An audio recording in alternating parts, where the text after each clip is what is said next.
Welcome to the Ever North podcast, where we bring on the explorers, dreamers, and discoverers to find out what their true north is in life. Hope you're all having a great day and enjoy the show. Daniel Okon, welcome to the Ever North podcast. It's good to be here. I'm Yes. excited to be on it. Thank you for coming on. So I think I met you about 2 months ago, and so you are the owner of is it CLUG Consulting? Yeah, that was the first LLC I ever created. Okay. About So like 6 or 7 years ago now. Yeah, and then Ollie Group, Okon Fitness, and ActiveLaunch. And so what would you say sparked your interest in starting up your own business? Yeah, that's a good question. A lot of people talk about how they were 4 years old selling lemonade, outside their house or something like that. But I just was nothing like that. I never was. As a little kid, I played video games. I played sports. I didn't even think about trying to make money or anything like that. I tried to work as little as I could.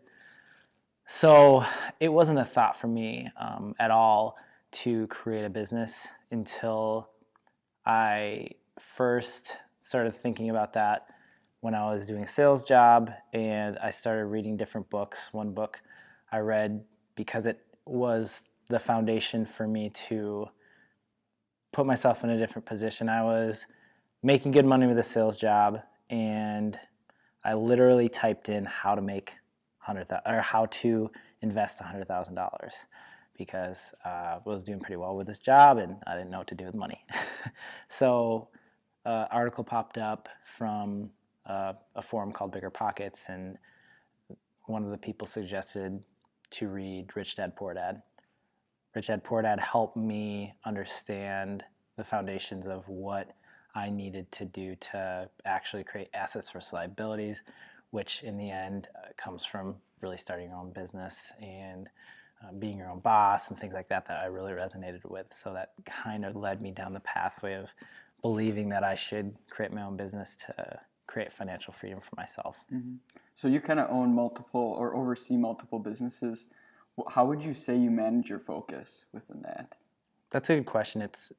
Some people probably will answer and say, yeah, I've crushed this and this is how I do it. But I think it's a struggle. It's always been something that I'm trying because I wasn't born to be a type A person. I was not born to be super organized. So I've had to take time to read books, to learn from people who've done it, to watch videos, to understand how to structure things. And I've learned over time how to manage that and how to put together processes and systems in my own life to work and lead people and give tasks to other people, work on projects for myself or for my different businesses. And I've failed a ton at trying to make sure I do all those things, but over time it has been a process. And I think one of the biggest things is figuring out how to build processes that you can place your time and attention to build, and then you can have that there so it can be kind of a reoccurring thing, whether that be once a month or once a week, to make sure that you have those things. It's so important because if you don't, then some stuff may pass by that you didn't take care of, and that can be a huge problem. Biting you in the end, kind of. Yeah. Because any type of thing and that's why having a project management tool that you can set it and forget it, or set up auto pay for payments, all those things are super important. So you don't have to think about it because we only have so much time and so much focus that we can spend in a day. So making sure that we have those systems and processes I've found to be super valuable for me. Would you say your current focus right now is kind of like ActiveLaunch? Yeah, so my journey started, and I'll kind of give a background and then jump into ActiveLaunch and what that is. But I started from where I think what a lot of people do is what they know. So I started a construction business because I had worked for a construction company. And that was something I knew and I thought was something I could create this huge business out of, which if I had loved it, I probably could have. But I realized that wasn't what I really, really enjoyed. In the midst of that, I created Okon Fitness is what you mentioned before, and so with that, I started learning that some of the things I really love are online marketing, programs like bringing people through a customer journey, helping businesses scale and grow, which I was doing with Okon Fitness. And really, I met with so many people over coffee, and they had questions about how could their business grow and what could they do to take the next step, or how could they start their business. And so as I started learning about this and developing skills in this, I started realizing, oh, well, I actually kind of like this and I actually enjoy it and I'm doing it already. How could I create something like this? So long story long, ActiveLaunch, yes, is my focus, and I've kind of brought all of the projects and all the businesses that I'm working on and I have underneath the umbrella of what ActiveLaunch is. So how did ActiveLaunch kind of start? Or I suppose it's kind of like the overview of We Are Active within that. Yeah, that's a good question.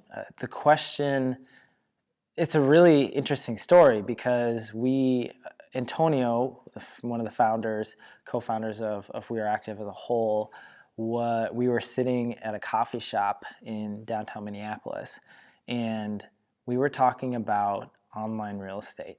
And people were like, what the hell is online real estate? But what we were discussing was how you can look at a property, like a real estate property, and the worth could be $150,000, but if you fix it up, maybe it's worth $250,000. You can flip it and make 80 grand or something like that. Well, we saw a lot of opportunities online where a product or a business could be worth a lot more if it had the right setup. It was like a pretty rundown store or online business that just could be just turned around and flipped upside down and made better, and then possibly made a lot more profitable. So that was our discussion. We started talking about that. We're like, how can we get in online real estate? And from there, the idea came to We Are Active, and what parts kind of came from that is what it is today with ActiveLaunch, Active Media, Active Experience, and Active Audience. Mm-hmm. So you've kind of like almost found your crew within that business, would you say? Like, how were you able to find them and then like build We Are Active? It's been pretty organic. I think a lot of the connections in life, especially with partnerships and business, I think they should happen organically. I think if you try to force a lot of things, they end up not working out. So what I found is what I was looking for in partners, and what we kind of created was we found people who were really good at what they did and could fit that part of what we needed. And Antonio, I got to give him a lot of props because he really put those pieces together, and to be able to all be connected and work together it's kind of a hard thing to do. Mm-hmm. But I think it's been really organic. So I met everyone at different times, and we brought people in because we found that they not only had the potential to bring a ton of value, but they also had expertise in their field, which we believe that they could create their own team that could really help the company as a whole. So what would you kind of recommend to someone maybe like trying to find their crew still? Yeah, that's a good question. I think one of the things that you should do is really take time to connect with the community around you, whether they be on Instagram or go to meetups, connect with people who are like-minded, in a sense of you're not going to find people to start a business with probably at a bar on the weekends. You're going to find people who are there, they're likely not the ones that you're going to do that with, but the people that are actually working and like learning and growing, those you got to figure out where they are. So you got to figure out, we started a mastermind 3 years ago, and that developed into some amazing connections that essentially brought us connected to, connect me to Paul, to Alex, to Antonio, all these people that somehow developed connections with.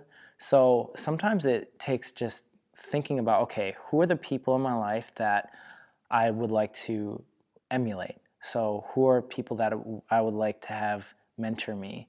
And if I don't have people, how can I find them? How can I message them to try to understand how I can connect with them? Who are the people that I want to be like that I could really learn from and we could work and learn together? How can I be connected more so with them and learn from them and grab coffee or whatever you need to do to learn more about them and develop friendships and relationships with them on that level?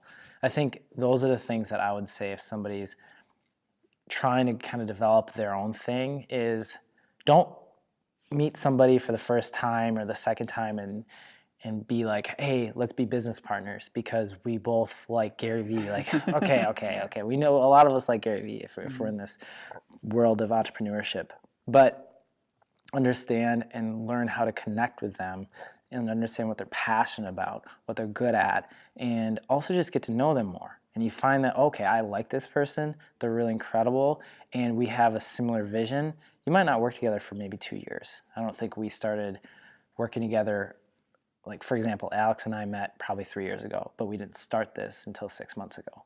So building those connections, it doesn't mean you have to start a business together. It means that you can build something together relationship-wise and then eventually possibly work together, because it's my dream come true working with some of the people that we work with. It's amazing. Like, to have that ability is something people probably look for their whole lives but can't find. But it's important to just develop those relationships that you want to develop first and foremost, and then I think it just comes. And just see what happens, like, with working with them and everything.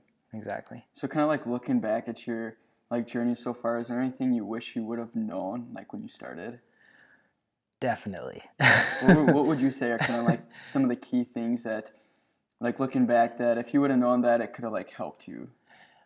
Yeah, I think a lot of people think about creating a business and they think that they want to create this business themselves, by themselves, or with one other person.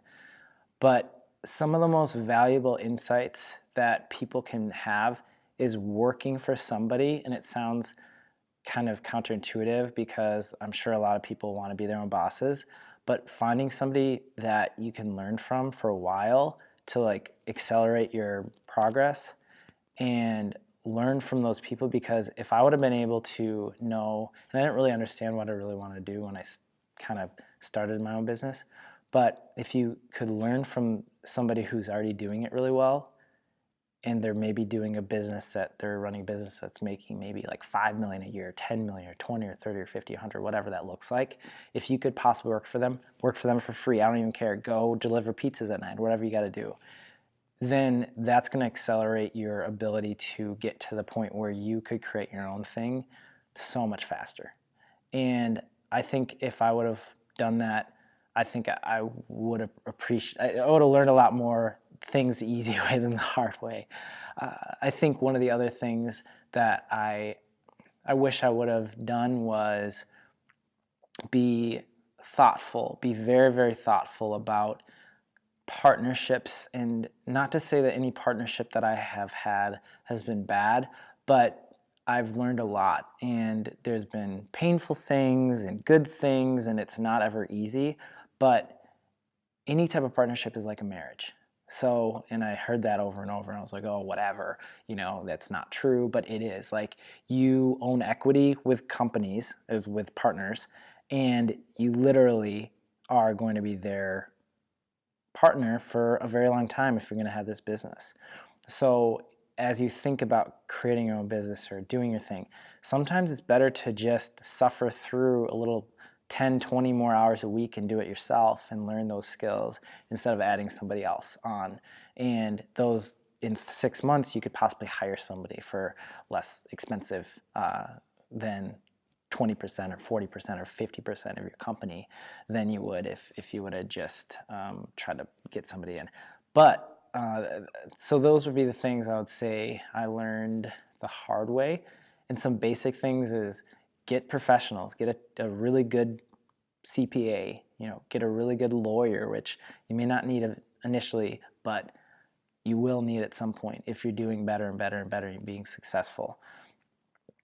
Get good people in different roles that you definitely don't have the expertise in, that you can get insight from, because that's going to help you in the long run find mentors that really want to pour into you and believe in your success. So that may sound difficult, but there's a lot of people who are willing to give away their insight for free just because you reach out to them and say, this is what I'm trying to do, and they want to help you. So those would be some of the things that I would recommend that I wish I would have done when I started off that I didn't do. Okay.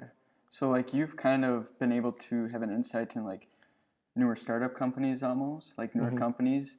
What would you say is kind of the most common struggle that they always run into? The most common struggle that they run into is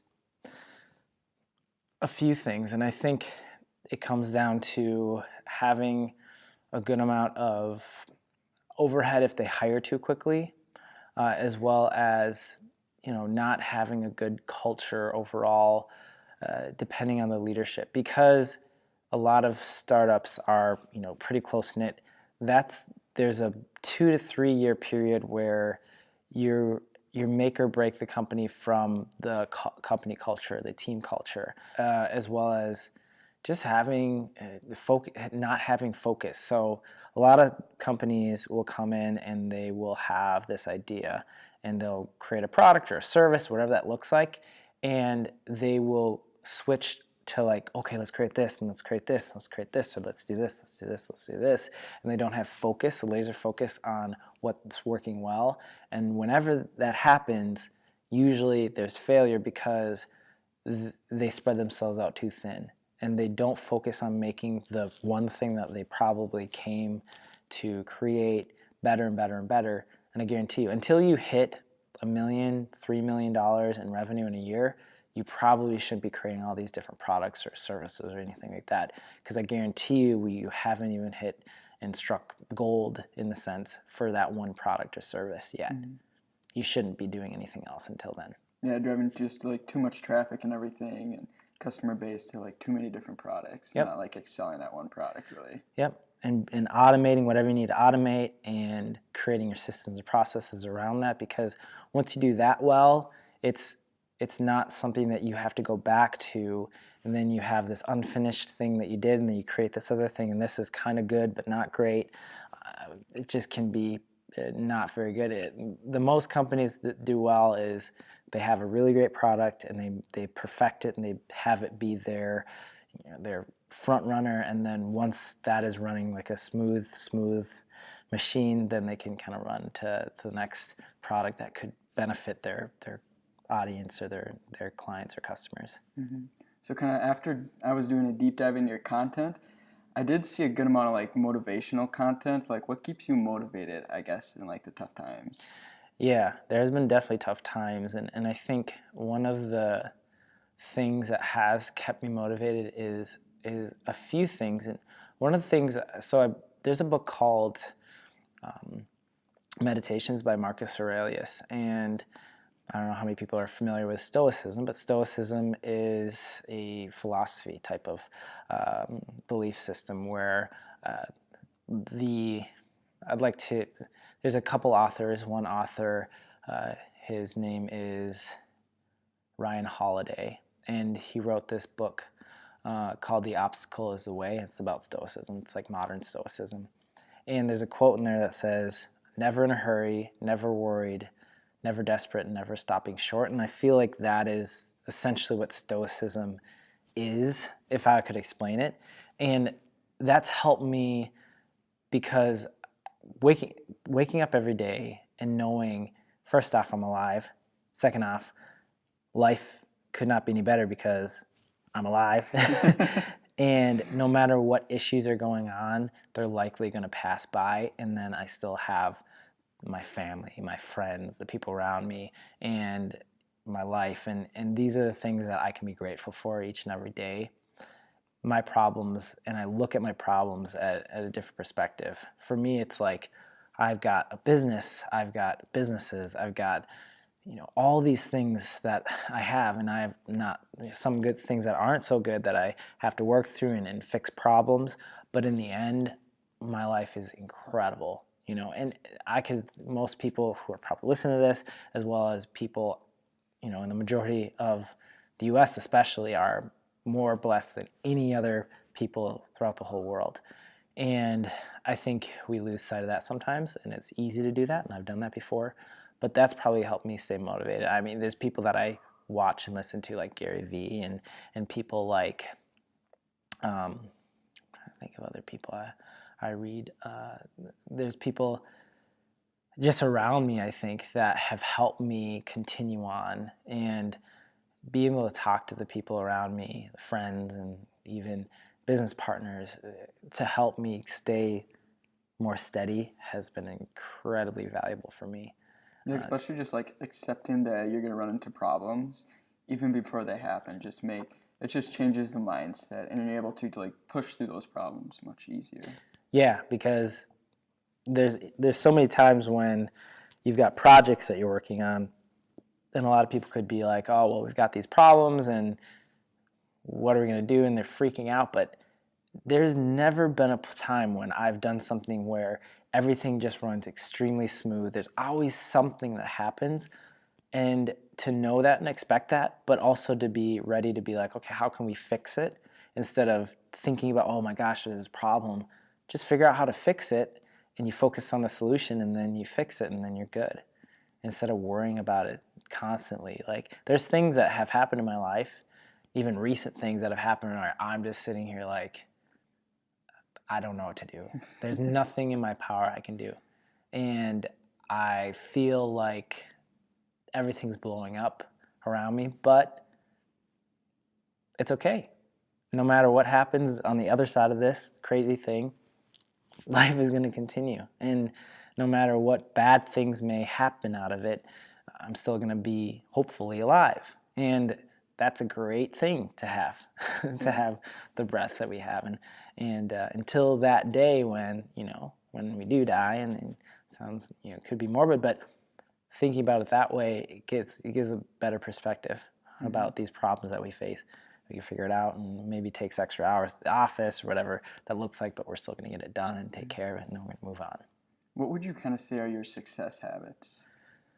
Yeah, so for me, waking up early, I do like to have a pretty good routine. So waking up, doing my morning meditation. I use Headspace as an app. It's a great meditation app. I do like to have my, it's a whole affirmations. It's a whole thing that I developed through reading a book called Think and Grow Rich. It's a process, and I read through it. I read through my goals and those short-term and long-term goals, and I visualize what I want for my future and what I want my life to be like. So those are some morning habits that I do. And the other things that I do on a daily basis is I drink a ton of water, which helps me with clarity, with my focus and my ability to just think clearly and have a lot of energy. And then I go to the gym every single day, as many days as I can. So those are things that I feel like are the foundation parts of helping me be focused, have clarity, build what I want to build, have a lot of energy, and be healthy overall as a human, and also have a vision for the future, but also know what I need to do on the daily basis to succeed. So did you kind of build your morning routine through other people's like insight into how to build their own morning routine, or did you just kind of like come across and like, oh, I want to implement this, or I want to implement this? Because you did mention that you got affirmations from Think and Grow Rich. Yep. The other ones, did you kind of just look at other people's routine and encompass? Yeah, and that's what I've found is everything that we've done in life has probably been done before. So I just steal people's shit. Like, I don't like, it's usually something that somebody's done, and that's okay. People think about all these amazing improvements, and usually these improvements are just something better that somebody's already done. So, taxis, Uber, you combine all this technology, now you have a taxi that's just from everybody, right? Or, the whole process of Uber. So that's for me is what I've done is like take pieces. So things like Hal Elrod's The Miracle Morning book, really good book, helped me understand how I could wake up early and do the small things that could set myself up for success. there's Tim Ferriss, and he talks about some of the different routines that he does, and I think those help me understand a little bit better of how I could set myself up. So I took kind of, as I've read different books, I've kind of took those insights and put together my own little hodgepodge routine that I like to do every single day. What would you say is your favorite book you've read so far, if you have one? Yeah, my favorite book that I've ever read that's probably impacted me the most overall, my viewpoint in life, is probably The Obstacle is the Way by Ryan Holiday. I talked about that a little bit ago. All these other books like Rich Dad Poor Dad is a must read, and Think and Grow Rich is a must read or listen to. Like, all these other books are really good, but I think one of the most important things that we can develop in our mind is how we have a mindset, because that affects how we treat other people, that affects how we do our work, that affects how we treat our relationships, whether that be romantic or personal or family relationships, and that affects how we view life. And so there's a lot of good books about like how to deal with money and business and all these things, but if we don't have the proper mindset about these things, then we aren't able to set ourselves up for just success, because success really isn't usually money. It's usually has to do with the quality of your relationships and the quality of your viewpoint on life is. Your happiness, people say happiness comes from within, and people who have $1 billion are super unhappy. People who have nothing are sometimes very, very happy because of their viewpoint and their philosophy. So yeah, that's very true. And then what would you say is your true north in life, or like your purpose? My purpose is I believe that my purpose is to help people develop into their full potential.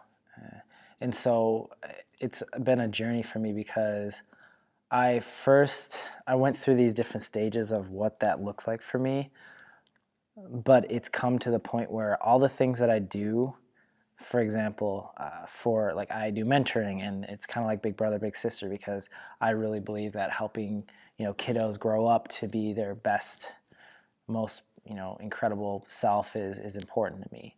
I have ActiveLaunch because I believe that helping businesses and founders and entrepreneurs grow into their full potential is the most incredible thing you can do, because you probably have 100x impact on those different people, because their product or service that's likely going to change the world in some form or fashion is able to be kind of put on a pedestal or megaphone to help those people and increase serving a bigger audience. For me, that also encapsulates all these things that I do. I want to create a nonprofit that can also eventually go to my background's from West Africa. My dad's from Nigeria, and I do want to build. The best term is orphanages, but I want to build schools and a place for kids who have no parents to come and not only live there but learn and be able to impact their communities through education, and also to learn how to take their skill sets and impact their communities through possibly becoming a business owner, or whether that be go into the medical field, or whatever that looks like, how they're going to impact their communities. So that's my long-term goal, to create something like that. So that's why I'm building the businesses I'm building, and that's why I want to do all those things, to actually create something to impact. To really just like help people achieve their full potential. Yeah, so, that would be my true north. Sweet. And then to finish off the podcast, I asked 3 questions.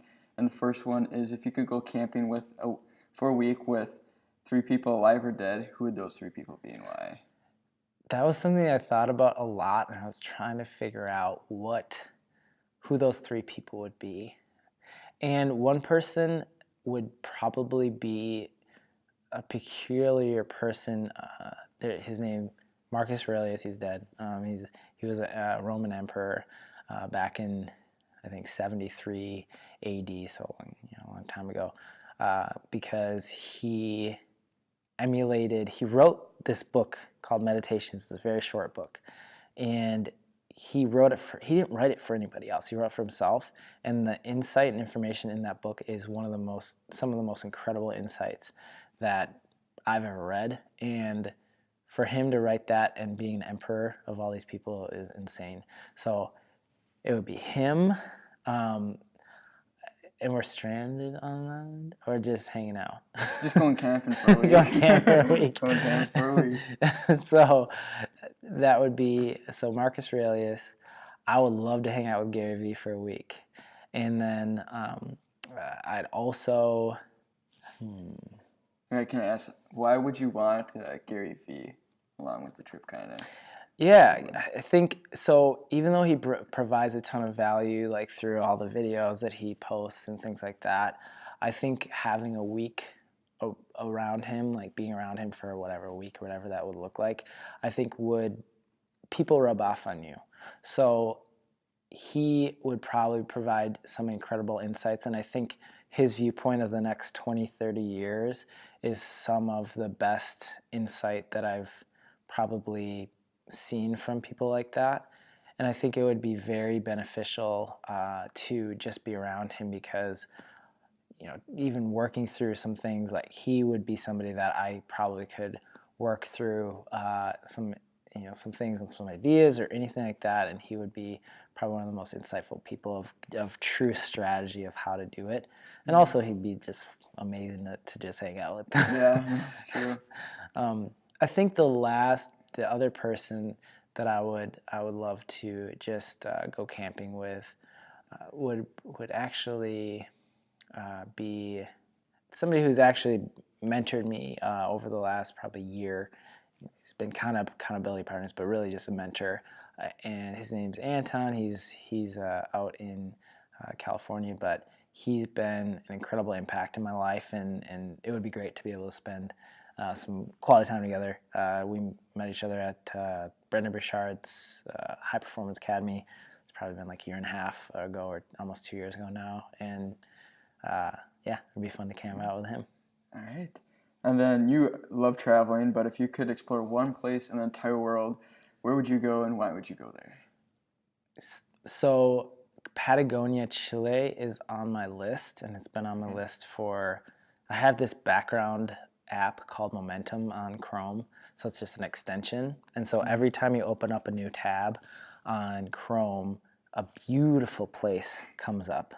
And I've seen some of the places I've seen. So I've seen some of the places like in Thailand, it pops up a place called Sapa. It's an amazingly beautiful place. There's places, Switzerland, all these places. And some of them I've seen, and they're beautiful. But when Patagonia popped up, I've never seen pictures of it before. I was sitting there like, this is a real place? This is insane. So I think I would love to go there, and I'd love to just not have technology. I'd not have a phone for 2 weeks and camp and explore and just take time to just get away from everything for a couple weeks. Okay, sweet. And then what would be one piece of advice that you'd give? One piece of advice I would give, so the audience is likely a lot of people who are interested in either starting their own thing or they have their own thing going. And I think one of the things I would say is test out a lot of things. So test out what you enjoy and be ready to test and retest and retest and retest and retest and retest, and don't just be stuck in one place that you can't really experiment with what you enjoy and what you love. Because first off, time is short, in my opinion. Doesn't matter how young you are. Second off, you don't really need to be pigeonholed in anything. So figure out what you enjoy. To figure that out, you kind of have to test out different things. And as you test those things out, you'll figure out what you really, really love. And then you can really just kind of dive into that and develop whatever that looks like. Whether you join a company, you create your own company, or do something completely different than that, you're still going to enjoy your life, and that's the most important part. And then, so how can people find you? Like on social media, events? Yep, so probably the best way to find me is just my Instagram. It's just Daniel Okon, and then a little underscore after that. So at Daniel Okon is going to be the best way to find me. And then you can also find me on LinkedIn. If you guys On LinkedIn, if you want to go find him on LinkedIn. But just find me on Instagram. That's probably the best way. Perfect. Well, Daniel, thank you so much for coming on the podcast. Thank you for listening to the show. If you enjoyed it, please feel free to leave a review on iTunes, share it with friends and family, and you can find us at ever_north on Instagram and Twitter, and EverNorthCo on Facebook.